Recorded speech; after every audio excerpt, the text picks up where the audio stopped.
Eu acredito que cada vez que a gente lê algo, né, qualquer obra espírita, assim como não necessariamente algo espírita, quando a gente lê a primeira vez, a gente de repente não compreende tudo, né? Já aconteceu com você de pegar tipo, o Evangelho, o livro dos Espíritos, aí lê lá uma perna branca numa passagem e diz assim, não entendo esse negócio aqui não. Aí quando a gente passa um mês, passa 2 meses, a gente pega de novo a mesma mensagem, o mesmo trecho. Aí a gente já vê, agora eu estou começando a entender. Quando é mais para frente, aí vai assistir uma palestra lá na frente, uma palestra que começa a dizer assim, é porque, aí fala aquela mesma passagem do Evangelho. Aí você diz, era isso que estava querendo dizer, eu não tinha entendido. Porque na verdade a gente precisa socializar os entendimentos, né? Uma coisa a Giana entende, uma coisa a Regina entende, uma coisa a Darwin entende, uma coisa a gente entende, e a gente nessa conversa, nesse bate-papo, a gente vai passando os nossos entendimentos. Existem várias interpretações para a parábola do joio do trigo, várias. Né? E tem pessoas que criam suas próprias versões. A gente vai buscar uma versão mais tradicional, que é a versão baseada no estudo do EAD, que é o estudo avançado da doutrina espírita. Tem os apostilas do livro da FEB, e a gente vai falar um pouco baseado nela. Portanto, isso não quer dizer que de repente algum de vocês entendam diferente e a gente traga para cá. Tá certo? Sérgio, eu acho que eu entendi desse jeito. E a gente discute em cima desses entendimentos. Aí a gente cria uma nova interpretação. Pode ser assim? Então, para a gente começar, a gente precisa entender o que é o joio e o que é o trigo. Se a gente for falar da parábola, você entender o que é isso? Sabe? Beleza. Então, assim, a gente vai ver a definição do que é que a gente tem com o joio e com o trigo, tá certo? Trigo, todo mundo sabe o que é o trigo? O que é o trigo?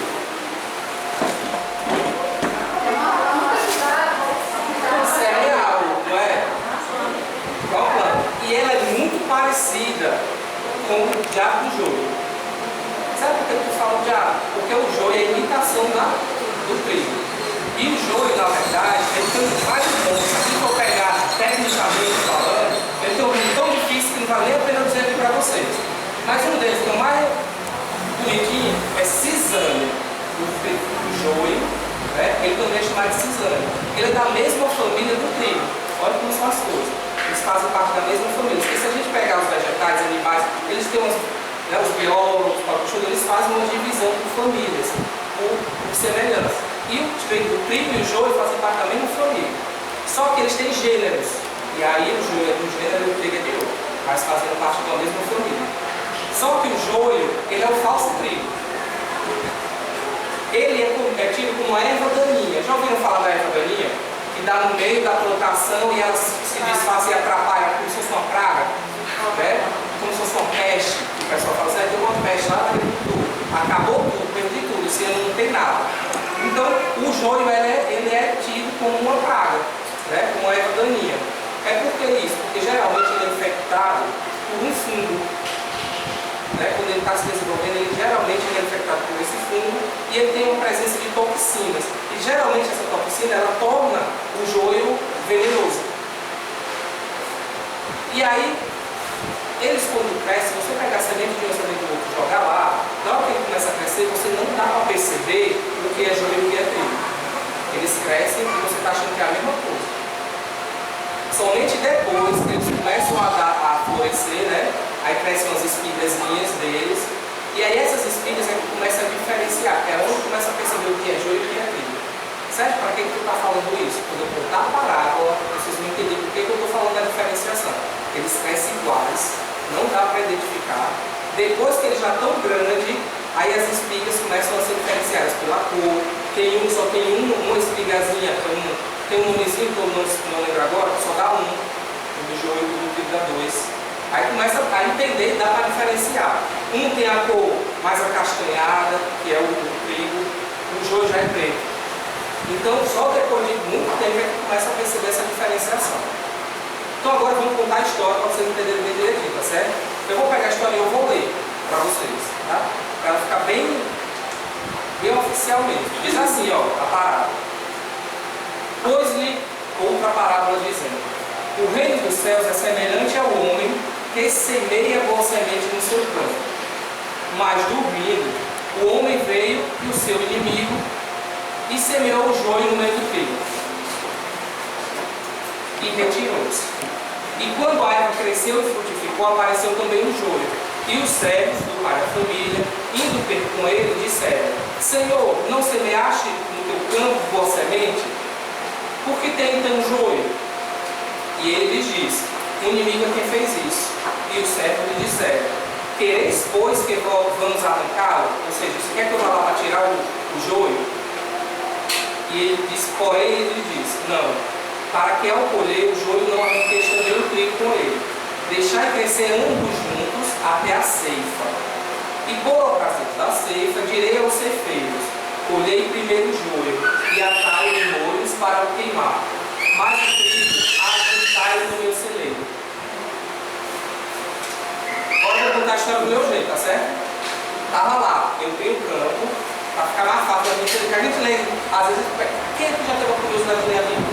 A Bíblia é lenta, aquela noção. Não é difícil? Demais. Tem hora que a gente pega tanta palavra do livro que a gente. O que quer dizer?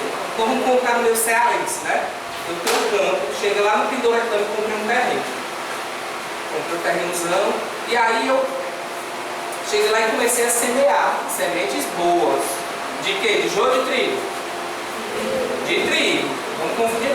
Fui lá, joguei, semeei bastante trigo lá no meu terreno. Beleza, só que aí eu fiquei cansado. Eu trabalhei o dia todo no sol, eu fui dormir. E quando eu fui dormir, o vizinho invejoso, o vizinho com maior inveja de mim na minha terra, eu sou bico, fazendeiro. Aí cheio de terra, crescendo os trigos, ele invejoso, ele rapaz, vou dar um negócio lá no Sérgio ficar pobre. Aí quando eu fui dormir, ele foi lá na minha terra e levou semente de quê? De joio. E jogou lá no meio da terra. Beleza, eu não vi, não sabia, começou a crescer. E começou a semear, começou a germinar. E aí o pessoal que trabalha comigo na terra disse: sério, que diabo foi isso, mano? Tu plantou joio ou foi trigo? Porque está crescendo lá o joio.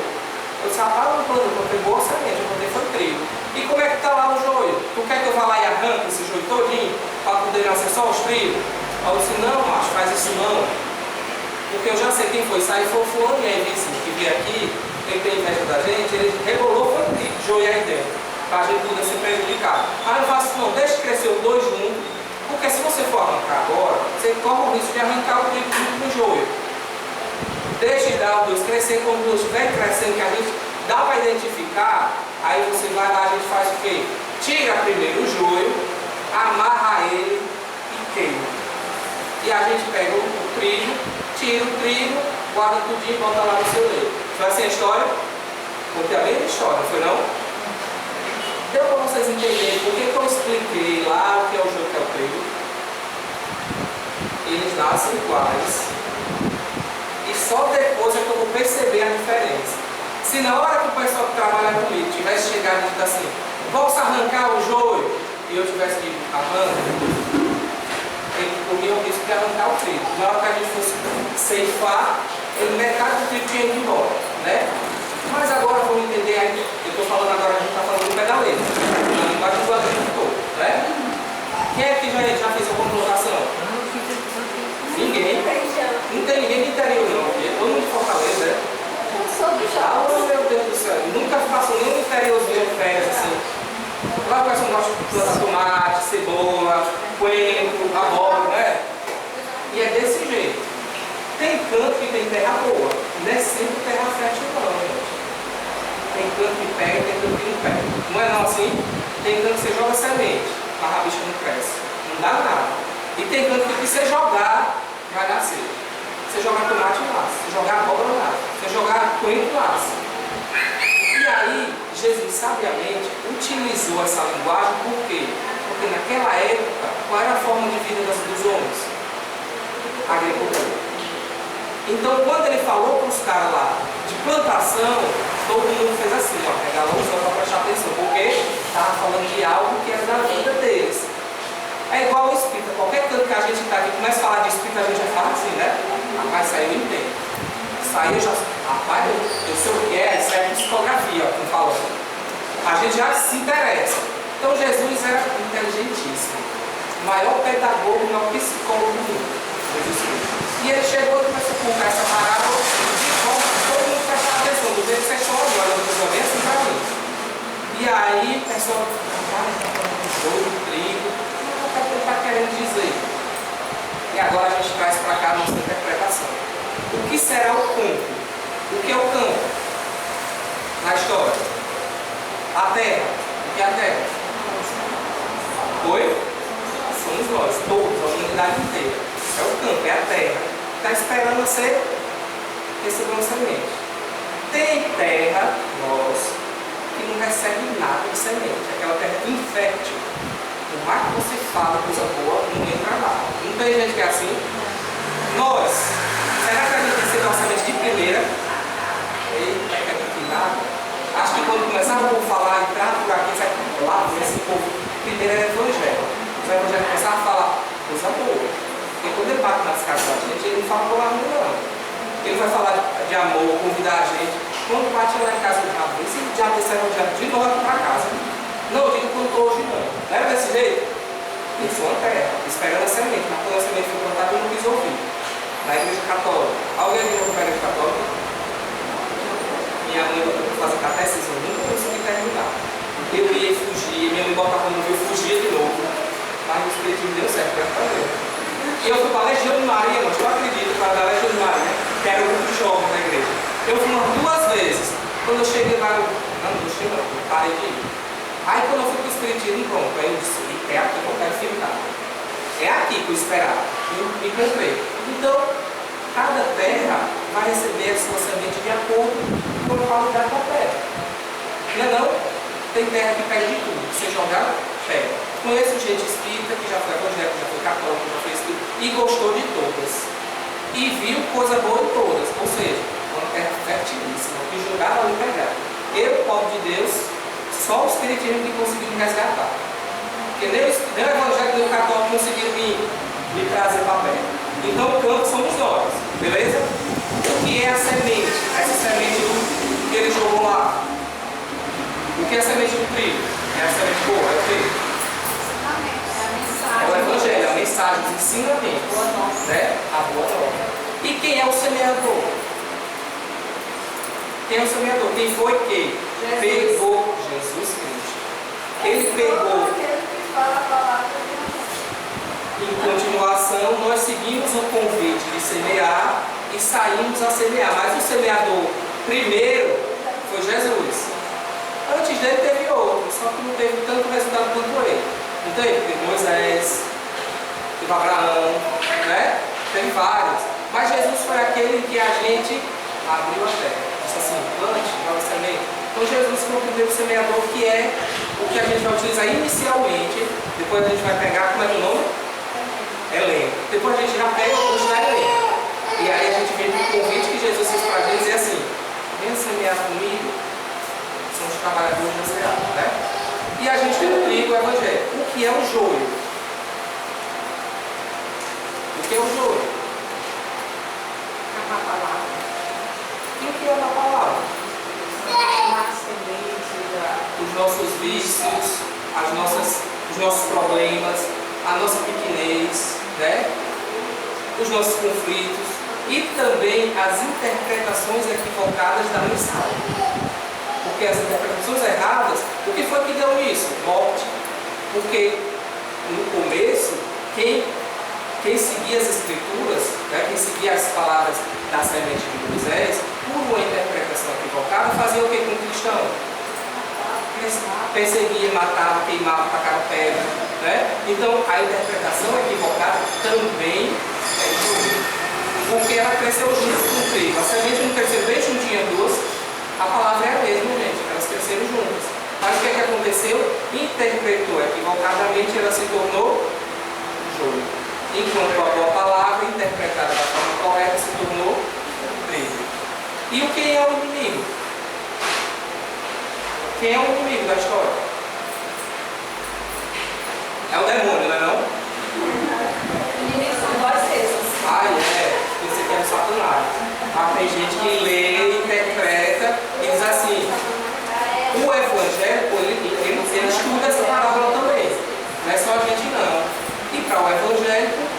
inimigo é o Satanás. Então cada um. Falando isso aí ontem, eu cheguei e coloquei aquele livro de trabalho mediúnico em cima da mesa. É um amigo meu, até triste porque um educador dele desse jeito. Queima, em nome de Jesus. Ele é católico.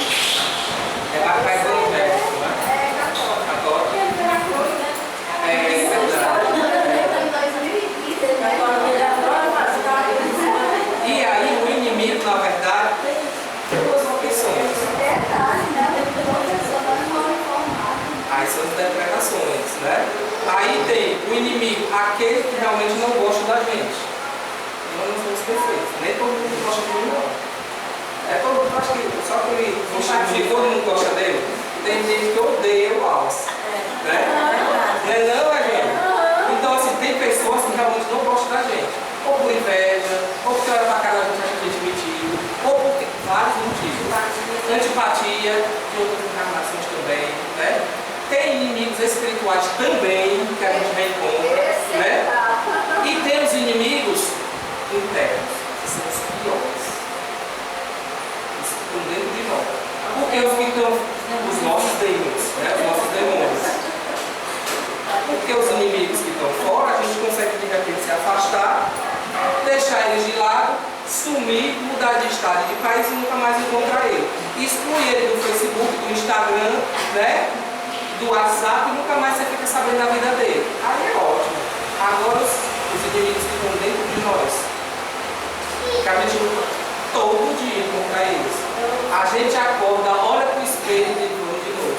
Aí pega um ônibus, aí começa. Um ódio, empurra, você dá uma cotovelada, a pessoa não joga, você joga o guarda-chuva na cabeça, né? Pisa no pé, tu esculhamba, a mulher, já é isso, tu tá dentro do meu pé, não. A impulsividade não é um inimigo nosso? É agressividade, intolerância, impaciência são inimigos que estão dentro da gente, tá certo? E que a gente luta com eles todo dia.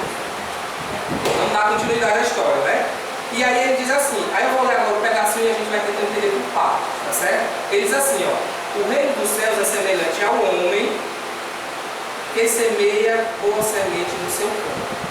Então, Jesus veio semear, né, com a semente do Evangelho e utilizou toda a humanidade para receber essa semente, né? Então, nós somos os campos que estávamos esperando você jogar essa semente. E aí ele jogou a boa semente, só que o que aconteceu quando ele lança essa semente? Lançou lá, cada um recebeu a semente do ensinamento, só que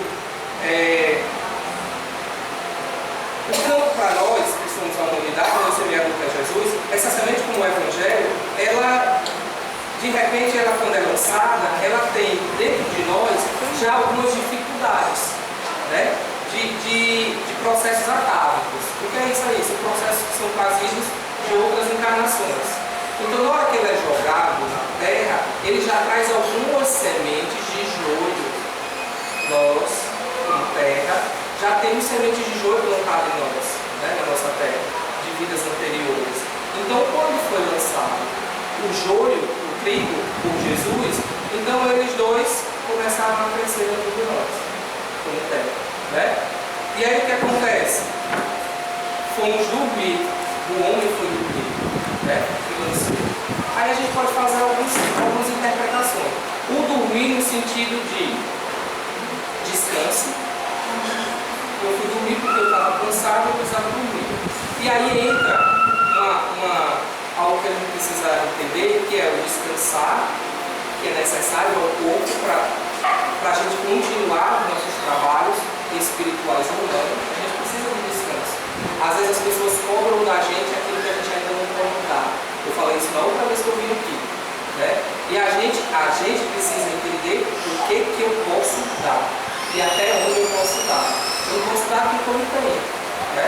Então às vezes a gente vai descansar, porque a gente precisa revigorar os ânimos para continuar o trabalho. Mas às vezes a gente entra no ócio. O que é o ócio? A preguiça. E aí a gente entra num problema seríssimo, porque a gente transforma o dormir num inimigo. Porque a gente vai dormir e a gente deixa de que ajudar na casa espírita. Não é só o cansaço, não, porque eles passam o dia dormindo. Se fosse você tirar uma soneca, umas 2 horinhas para depois voltar para a casa espírita, ou fazer qualquer trabalho, mas não. Dorme a tarde todinha. Fulano, vamos lá para o centro para a gente fazer uma faxina. Não, mulher, eu vou descansar. A gente, olha lá na palestra disso, que a gente tinha que descansar. Mas aí entra a preguiça. Nossa, não é o descanso. Você dormir a tarde toda, certo? E aí, tem uma obra escrita que diz assim, quando a gente entra nisso, a gente entra num ciclo vicioso. A gente deixa de trabalhar e dorme, deixa de trabalhar e descansa, deixa de trabalhar e dorme. Isso cria um vício, porque a gente vai cada vez mais deixando de fazer algo que é gostoso. Né? É tão bom botar minhas pernas pra cima do que eu vim pra cá, ter que botar água, arrumar o centro, convidar alguém para dar o palestra. É melhor vai ter com as pernas pra cima, não é não? Então a gente entra nisso que dá prazer ao corpo. E tudo que dá prazer ao corpo, pra gente é muito mais fácil do que a gente se esforçar, se levantar do soninho gostoso, tirar as remelas dos olhos, tomar banho e vir pro centro espírita trabalhar. Então é um perigo o dormir dessa parada. E aí quando o homem dormiu, o que foi que aconteceu? O inimigo foi e plantou o joio. O que foi que a gente falou que era o inimigo? As pessoas que não gostam da gente, as dificuldades da vida da gente, as interpretações erradas, o preconceito com a religião, que a gente encontra no trabalho da gente, quando a gente vai trabalhar, que a pessoa olha pra gente quando sabe que é espírita e torce o nariz, diz que a gente é macumbeiro, lá vai, hoje é de bato tambor, né? Não fala com o Sérgio não, acho que esse negócio de macumba, né? Fala com gente morta, isso é coisa do cano, não fala desse... E a gente vai viver com o preconceito que é um inimigo, porque a gente se sente mal. E hoje vai ter uma amiga que chama Macumbeiro, sabe? O preconceito com eles também. E lá, e eu sou espírita, né? Então, dos olhos dos alunos, dos olhos dos meus colegas, eu também sou macumbeira, eu sou amiga dela e sou macumbeira. Eu não sou nada contra ela ser macumbeira. Eu sou amiga dela, mas a gente está no mesmo quarto. Eu também sou macumbeira, eu sou macumbeira com os olhos dos meus amigos. Eu também não lembro não. Lá que eu vou pro centro espírita, o povo diz assim, Sérgio, é hoje o dia de bater tambor, né? Hoje é o dia. Mas a gente leva na esportiva, né? Porque se você for estar no não adianta não. E aí, a gente, nesse lance das inimizades, ainda tem também as nossas imperfeições morais, como a gente falou, que são os nossos inimigos internos, que são os piores.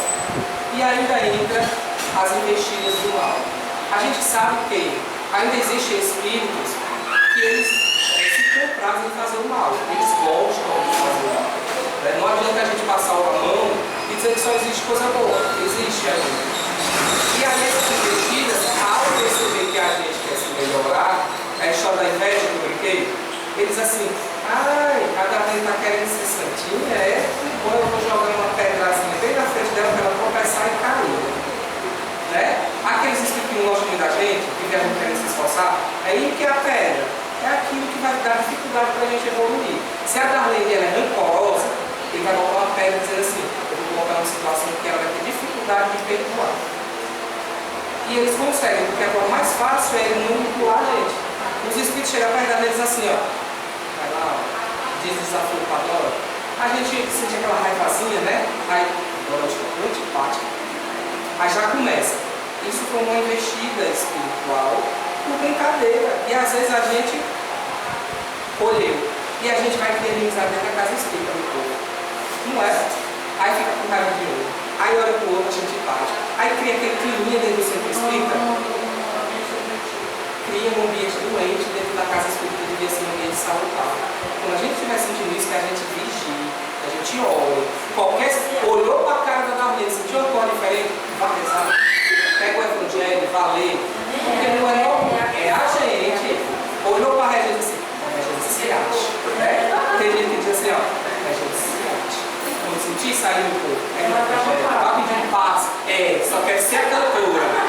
Só quer ser a cantora, voz bonita. Pega o evangelho, peça um passo, começa a trabalhar. Aí quer que os investimentos espirituais dizem, ele não está me ouvindo não, ou não vou mais dizer nada para ele não. Eu vou para quem me escuta. Eu vou procurar outro agora. E a gente fica ali, né? Agora se eu dou ouvido,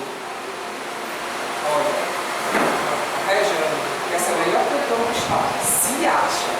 Quando sobe no palco, aí as entidades se alegram. Aí toda a vida ela vem fazer fofoquinha no meu ouvido. Por quê? Porque eu ouço.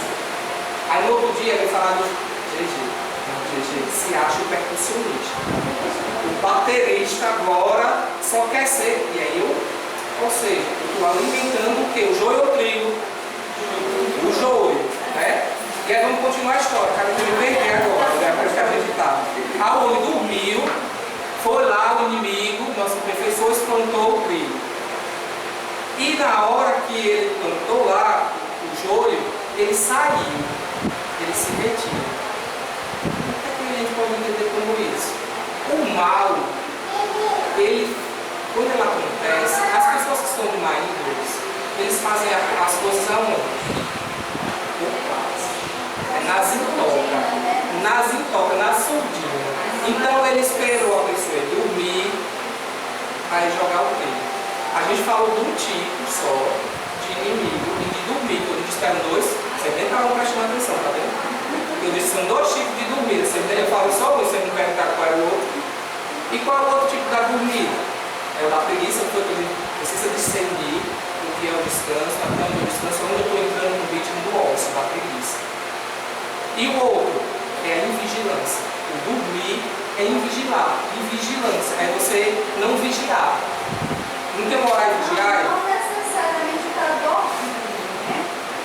Não necessariamente estar dormindo. Então você pode estar acordando e estar. Isso é invigilância. É nesse sentido, de você não estar percebendo o dormindo como se estivesse hipnotizado, sem perceber as coisas que estão acontecendo. E você, invigilante, você não percebe que você está agindo mal.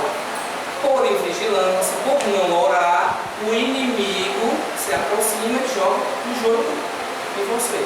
A invigilância. Porque se a gente tivesse todo o tempo prestando atenção no que a gente está fazendo, na fofoquinha que eu estou fazendo dentro do centro, falando do Wallace, se acha que quer ser o bambambam, né? Aí começa.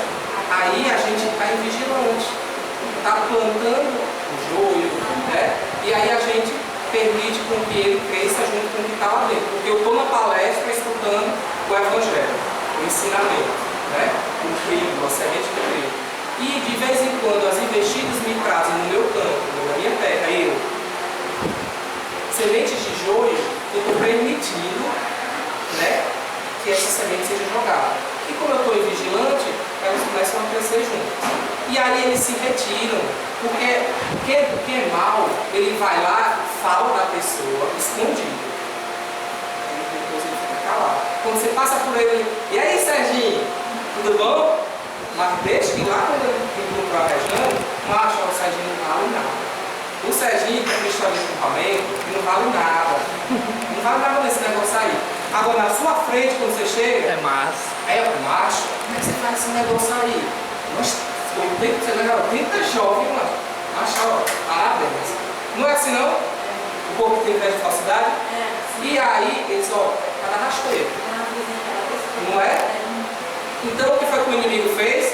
Esperou você dormir, ficar vigilante.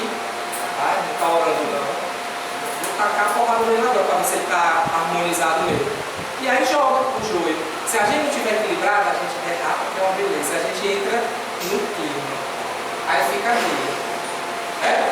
Você liga com a vizinha fala de você por cara, você bate com ela.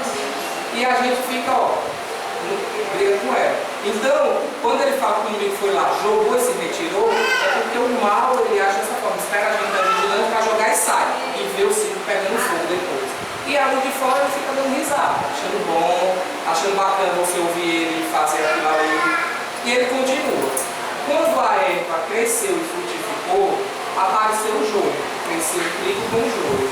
E aí os servos do pai da família, quem é o pai da família? Quem é o pai da família? Você, Deus. É o pai da família universal, Deus. E quem são os servos? Aí então a Helena falou.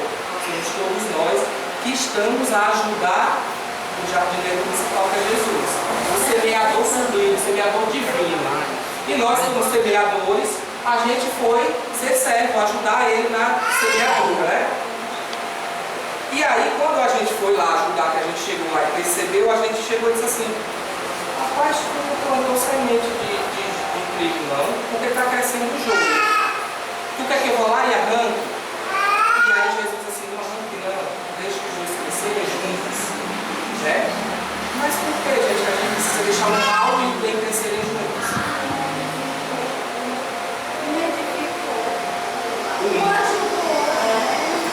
Vocês já leram o livro Paulo Estevão? Alguém já leu Paulo Estevão ou já ouviu a história? Lá no livro tem uma história que diz assim, não existiria Paulo sem Estevão. Se não existisse Estevão, não ia ter Paulo. Né? É necessário. Então, é necessário, o mal nos faz crescer. Então, tudo isso que foi plantado em nós, de outras vidas, como é que a gente vai arrancar? Como é que a gente tira o que a gente tem de ruim no nosso inimigo interior, de uma hora para outra? É Ele que me faz crescer. São as minhas imperfeições que, trabalhadas, que são trigos, que são joio, se tornam trigo. Né?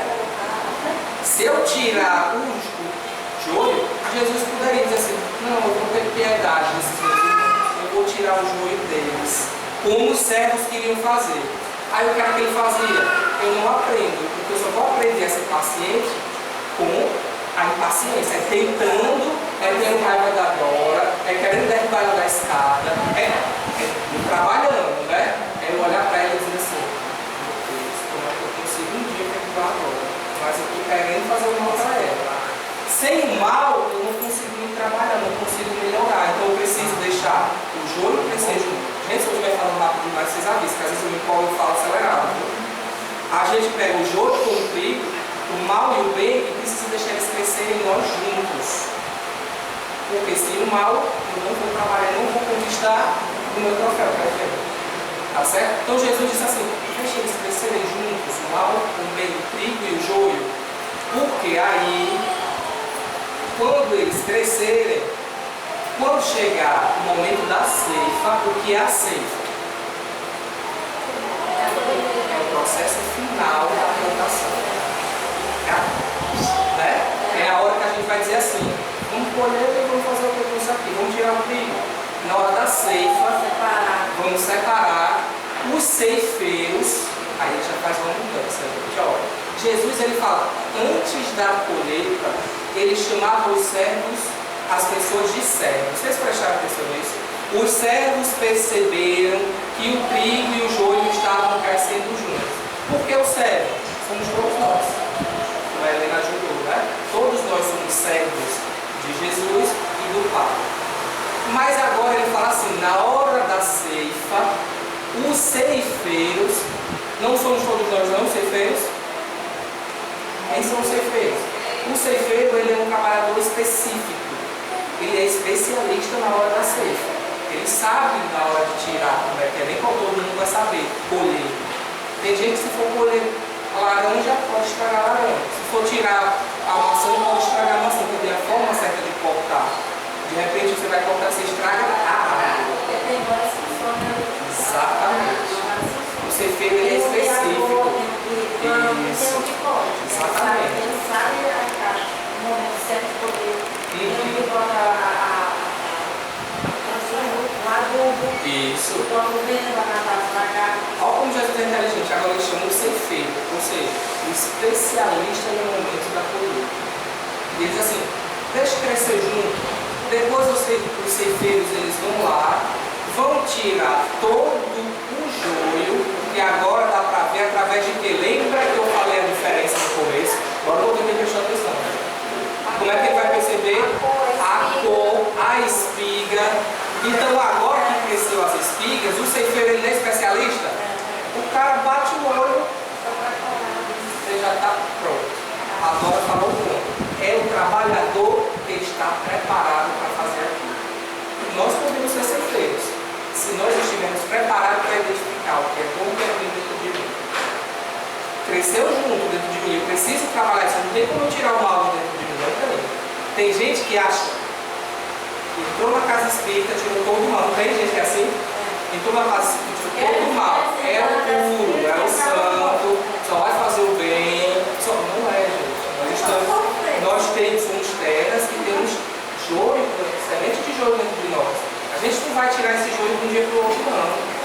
gente vai trabalhar o joio, semear, e no momento da colheita, o ceifeiro saberá fazer a distinção, porque é muito ruim. Mas nós, a maioria, ainda não estamos preparados. Não fizemos o treinamento da colheita.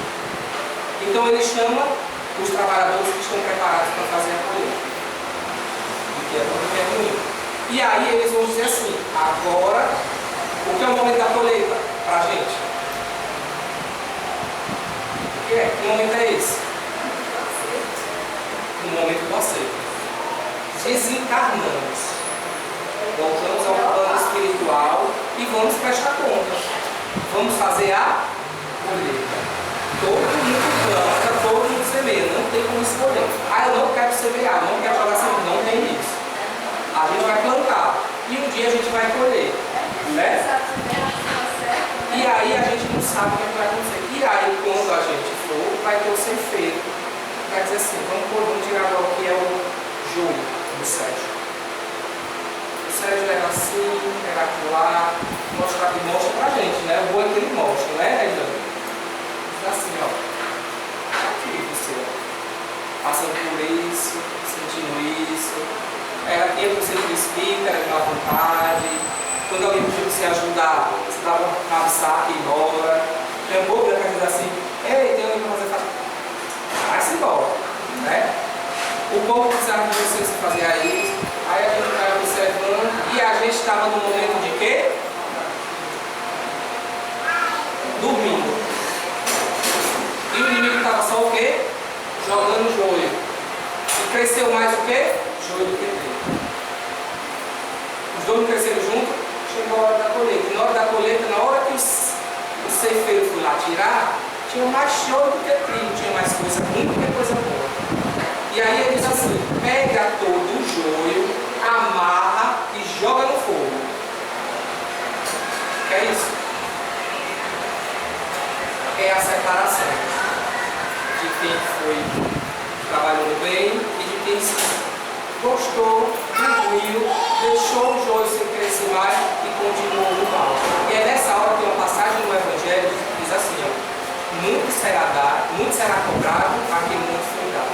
E a quem não tem, será tirado. E eu vou dizer, como é que Jesus vai fazer isso? É essa história aqui. Quem tem trigo, vai ser dado mais trigo. Porque você está atrás de coisas boas. E quando você pensa e faz coisa boa, você consegue mais coisa boa. É a lógica isso aí, é a lei natural. Agora, se você gosta do joio, você se faz, você gosta de fazer aquilo ali, quanto mais você fizer aquilo, menos trigo você terá. E na hora da divisão, você só terá joio. E aí vai ser amarrado e jogado ao fogo, como diz lá, fogo eterno. E o Evangelho pensa que você vai queimar o caldeirão do inferno. Porque diz assim, você vai pegar o trigo, o joio e vai ser jogado no fogo. Mas não é isso que ele quer dizer. No Evangelho ele diz assim, haverá prantos e ranger de dentes. Mas Jesus vai ver a gente sofrendo, mas quem foi que fez? O joio, o trigo que eu deixei cultivar, semear e crescer dentro de mim, é responsabilidade minha. E agora, na hora da colheita, eu estou colhendo o que eu plantei e o que eu semeei. Então eu vou queimar, mas eu vou queimar no inimigo interno, na cobrança mental que eu vou fazer de mim mesmo. O que foi que eu fiz, gente, com minha vida, com minha terra, com meu corpo, com meu espírito? Só deixei jogar joio. Só vivi no caminho da maledicência, do mal, da preguiça, da inveja. Né? E agora eu vou fazer o que? Sofrer pelo tempo que eu tive a terra, em vez de aproveitar, porque o agricultor preguiçoso, quando passa o período da plantação, tem um período certo de jogar semente. Se ele não jogar, ele não vai colher na hora certa. Tem o período certo de plantar, de semear e de colher. Na agricultura é assim. Pode conversar com quem trabalha na agricultura, né, brother?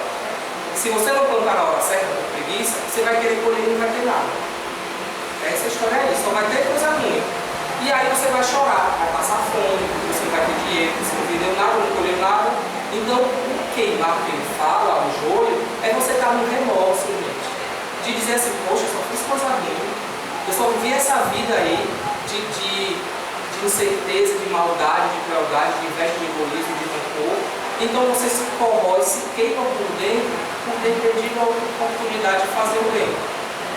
E E quem deixou o trigo crescer e ser mais do que o joio, na hora da ceifa, na hora da colheita, o ceifeiro vai dizer assim: você vai vir, né?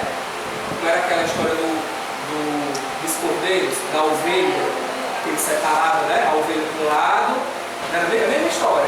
E aí ele pega, que ele contava várias vezes, para que ficasse fixado, que ele usava várias analogias, vários sentidos figurados, várias parábolas, contando a mesma coisa. Porque se você não entendeu de um jeito, você tinha uma oportunidade de entender de outro, né? E aí você, na hora da colheita, diz assim: era um rapaz que se esforçava, né? Ia trabalhador, ajudava o próximo, se esforçava, lutava com seus inimigos internos, né? Tentou, deixou crescer, e na hora da colheita, muitos de nós somos ceifeiros, também como eu falei. E a gente faz essa distinção. Dizer o que é bom e o que é ruim. Eu agora vou pegar o joio, agora eu consigo identificar. Porque a gente na cegueira, a gente do nosso egoísmo, do nosso orgulho, às vezes a gente não percebe o que é joio e o que é trigo dentro de nós. Eu acho que o pior é o egoísmo, né? Nos cega aí. O egoísmo nos cega as pessoas. Nós somos como, né? Aí vem o nosso, como é que eu chamo? O nosso trigo e o joio, é o nosso joio, porque muitas vezes fica tão difícil você conviver com tanto egoísmo, que às vezes o joio se apresenta, né? É nessa hora que tem que ter a vigilância, que você entender até o egoísmo das pessoas. Daí a preparação dele para a gente ter cuidado com a dúvida da gente. E às vezes a gente toma a encarnação todinha, o dormir no sentido de não perceber que estão lançando um joio dentro de nós. É a minha vizinha que fala de mim e eu entro no clima da discussão. É uma pessoa do meu trabalho que não gosta de mim, eu entro na briga dentro do trabalho para me mostrar mais do que ele. E eu fico cultivando o quê? O joio, pelo inimigo que plantou o joio. Então, em vez de eu perceber, ou então quer ver outra coisa muito comum, a inveja dentro do trabalho. Fulano foi promovido e a inveja começa a crescer dentro de mim. Às vezes isso é incontrolável, gente, porque nós somos imperfeitos, né? Só que as pessoas, ao sentirem isso, não controlam, ou seja, não separam o joio do trigo na hora da colheita. E desenvolve o joio. Eu percebi, rapaz, isso aqui tem duas bichinhas na espiga, é joio. Não vou deixar isso para dentro de mim, não. Eu senti inveja, não quero isso dentro de mim, não. E eu começo a trabalhar isso aí dentro de mim. Até que eu tiro isso e eu deixo só o trigo. Agora, se eu cultivar o joio, ele vai crescer junto com o trigo, tem hora que vai ter mais joio do que trigo. E ele sufoca. Às vezes a pessoa até reconhece que tem mais criativo, né? Pelo orgulho, a gente não é orgulhoso. Eu não sou invejoso, não. Mas a gente tem, às vezes, uma vontadinha. A gente olha para lá e uma pessoa assim, deixa eu ser doido para ter um carro da frente. Né? Aí lá dentro, a gente fica com aquela coisa, mas a gente diz assim: eu vou trabalhar, eu consegui comprar um carro, mas não consegui comprar. Né? Vamos se esforçar e a gente fala que tem dinheiro. Aí pega a passagem do Evangelho e diz assim: é mais fácil ter medo de entrar por um buraco do agulha do que eu tenho que entrar no reino dos céus. Deus não gosta de rico, não. Deus não falou isso aí, não. Olha as interpretações erradas, é o inimigo da palavra. Né? Ele está dizendo para a gente não dar mais valor à matéria do que ao espírito. Mas existe a lei do trabalho e do progresso. O progresso é a consequência do trabalho. Se eu trabalho, consequentemente, eu vou progredir, eu vou prosperar, eu vou ter um serviço melhor, eu vou ganhar um pouquinho melhor, eu vou conseguir quitar meu apartamento, eu vou conseguir comprar uma moto, uma bicicleta. E aí a gente vai. Sentiu algo de ruim, gente, a gente não tem como tirar o joio dentro da gente. Mas tem como não alimentar, ao invés de ficar falando mal, você prestar atenção. Percebeu, não é esconder, tirar. Você percebeu que você tem aquilo de ruim, agora eu vou trabalhar. Se você tira, não cresce, você não vai transformar o vício em coisa boa. A inveja em outra coisa. Né? E olhar e você querer ajudar. Então, assim, percebeu que está de ruim? Não existe da gente tirar o joio. A gente vai trabalhar ele para que a gente consiga tirar ele na hora certa e você depois ficar só com o emprego. Tá certo? E aí, nessa hora da colheita, é a hora que a gente vê. Muitos serão chamados e poucos os escolhidos. Porque a maioria de nós deixa o joio se mais do que o trigo. Tá certo? Então, vamos só refletir. Ninguém vai sair daqui hoje melhor ou mais perfeito do que entrou. Mas a gente pode sair com uma reflexão. Dizer assim, o que é que eu tenho de joio ainda em mim? Será que eu tenho mais joio ou eu tenho mais trigo? Eu não vou conseguir arrancar o joio dentro de mim, então eu vou trabalhar nele. Para que na hora de colher, eu vou entender o que é joio e o que é trigo, e eu vou botar o joio para o lado, e eu vou deixar o trigo ser maior. Eu vou colher o trigo e colocar no celeiro divino. Ele não fala? Tira o trigo e coloca no celeiro. O que é o celeiro? O celeiro divino, o que é? O que é?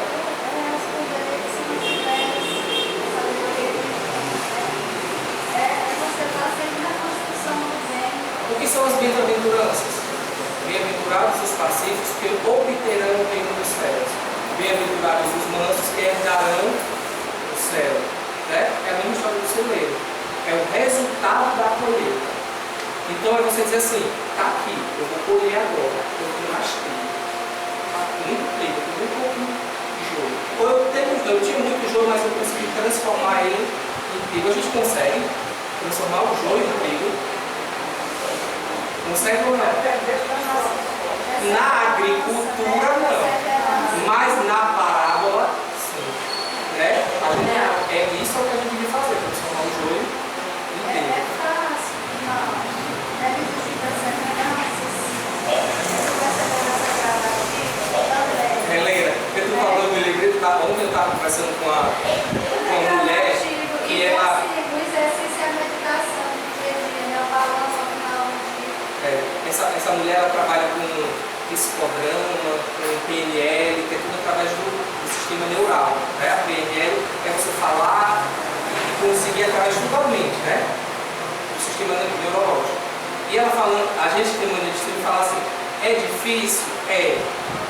Talvez a gente não consiga. E ela dizia assim, não é difícil. É fácil. Não é difícil, gente, é fácil. A gente precisa parar de pensar no negativo. Dizer assim, né? Minha vida é tão cheia de problemas, eu sou tão não sei o que, gente, é fácil, basta a gente entender. Se a gente ficar botando na cabeça da gente que é difícil, vai ser difícil mesmo.